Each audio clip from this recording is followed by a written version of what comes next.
Hi, welcome back to the channel and College Process once again. I'm Ed from Principia Pep, and today we're going to be going over the 8 reasons why you always take out the federal direct loans. Now, before we begin, if you are new to the channel and are looking for additional college content, please hit the subscription button down below. It will notify you when new videos do come out, as well as if you do enjoy today's video, please leave us a like. It does help the channel. As well as we are once again running the James Lewis Memorial Scholarship for this year's senior class. So if you want to be eligible for our James Lewis Memorial Scholarship, very simple. In the description down below is a link to the video to tell you guys how to apply for a scholarship here from our organization. As well as also in the description down below is the organization's Venmo, as well as our buy us a coffee if you want to help support the channel, allowing us to keep making these college videos for you guys out there. And all that being said, let's jump right into today's video, the 8 reasons why you always take out the federal direct loans. Now, if you watched our other videos before, you know that in many cases I tell parents watching these videos that loans should be the last place you look to help fund for college. It's a last resource, so on and so forth. But when it comes to the federal loans that you're giving to your student, based on you guys filling out the FAFSA form, it's a little bit different. Now, right off the top, the number one reason I tell families to look to take out the federal direct loans given to you guys from the FAFSA form is because if you have financial need, they're going to give you interest-free loans, essentially. In fact, what will happen is after you guys fill out the FAFSA form, as you can see here, the first year you'll be offered $5,500 in federal loans. Now, if you do have financial need to attend the college your student's going off to, what will happen is $3,500 of the $5,500 in federal loans will be interest-free. The government will be basically paying the interest for you guys while your student's in school up until 6 months after they graduate. Same thing will happen for year 2, but they're going to increase the loan for you from the $3,500 of interest-free loan to $4,500, giving you a total of $6,500 in federal loans. And then years 3 and 4, you guys will be getting total federal loans of $7,500 for each year, of which $5,500 will be subsidized, i.e. there is no interest being paid for you guys. It's not growing on itself because the federal government is paying it for you. So if you do have financial need, obviously taking out the federal loans is the number one reason because of the fact you can get a big portion of it being interest-free. And let's talk about now the second reason it's a good idea to take out the federal loans. Now, right off the bat, obviously, since you're getting a subsidized portion and an unsubsidized portion, you get to choose what you want to do. Which means you can say to the federal government, I don't want to take both loans. I only want to take the interest-free loan, the subsidized portion, and say no to the $2,000 unsubsidized. I don't want that. So essentially, you can go your entire time in college while your student is there and say to them, I just want to keep taking the federal direct subsidized loan, which basically means I don't have any interest at all growing on this thing. Plus, if you want to as well, if you go to grad school, your student goes to grad school, that interest-free loan, the subsidized portion, stays interest-free. So if your student goes to grad school or PhD, master's, etc., you keep going up until a 10-year time frame where interest will not be added to your loan. So it's essentially an interest-free loan for, in some cases, over a decade. And now the third reason you guys look at to take the federal loans is because of the fact that with new tax laws in place, you can now use your 529 monies to pay off $10,000 of any student loan debt you have. So let's just say you guys take out just the federal subsidized debt every year, the $3,500, the $4,500, and the $5,500s. You can essentially elect at the end of all of this to take $10,000 of your 529 money and knock it out.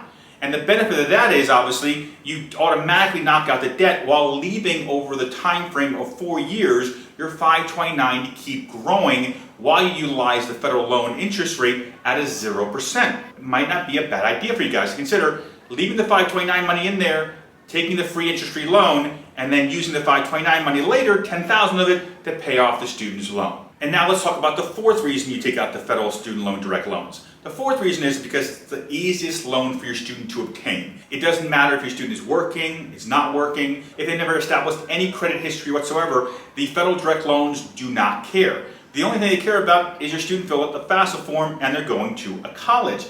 That is it. So if your family has a small amount of balance to cover for that college, obviously the federal direct loans can help cover that amount. It's a very small amount.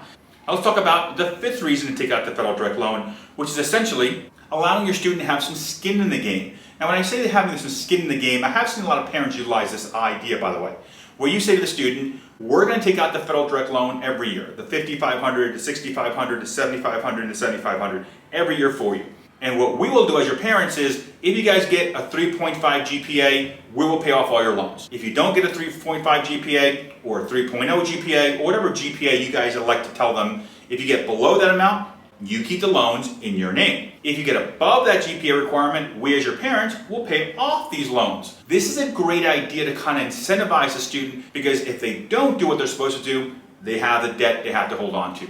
If they do, you guys can pay off these debts knowing that a majority of that debt is a 0% interest rate, so it's a great incentive to kind of push a student to do well academically, obviously. And then right now, the 6th reason you guys look to take out the federal direct loan in the student's name is very simple. It's because of any emergencies. And let me explain to you what I mean by emergencies. Let's just say after college, the student's not able to get a job, or whatever job they have doesn't pay them enough to pay their federal loans, their rent, and everything else. You can actually go back to your federal loan servicer and say to them, and by the way, here's a list of the servicers you guys will have, and say to them either over the phone or email. You can actually talk to people over the phone. By the way, it's not an automated situation, so it's very easy to do this. You can tell them your student's having a hardship, which allow them to basically put off their loans for a couple of other months. Or you can tell them that the student has no job, or is unable to make income, or has unemployment, so on and so forth. Basically hardships to be able to pay back the federal loan. And what they can also do, and on top of the federal hardship issues, they can also put them into either deferment, or they can even put them into forbearance, which basically means you can extend the loan payments out with making no payments, or maybe even just interest payments for over 7 years. So if there's any hardships, any issues here, there's basically steps here to kind of safeguard your student, so that way you're not going to be inundated with federal loan debt payments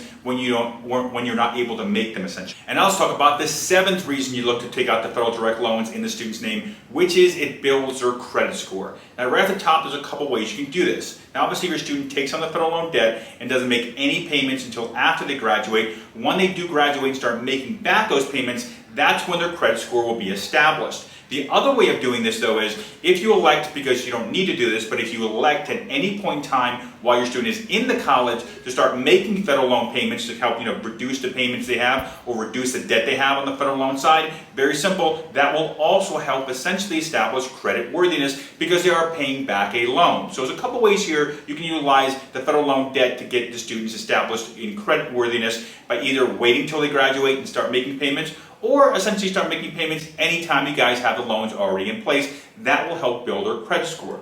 And the last and final reason why, the 8th reason why you guys should look to take out the federal loans, is because of possible federal loan forgiveness. And I know probably a lot of you are thinking about maybe just a $10,000 loan forgiveness, but it doesn't actually just end there.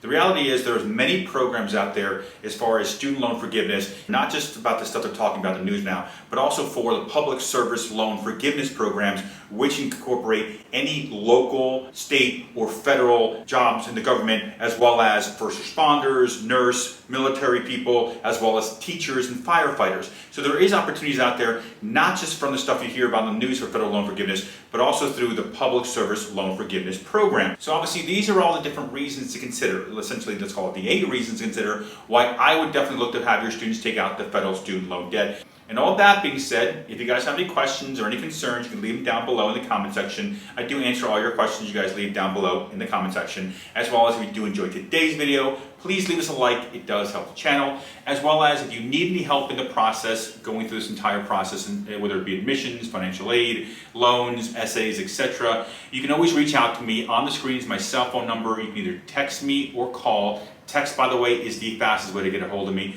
or you can even just send me an email. That's my email on the screen as well. Other than that, thank you for watching today's video. Once again, my name is Ed from Principia Prep.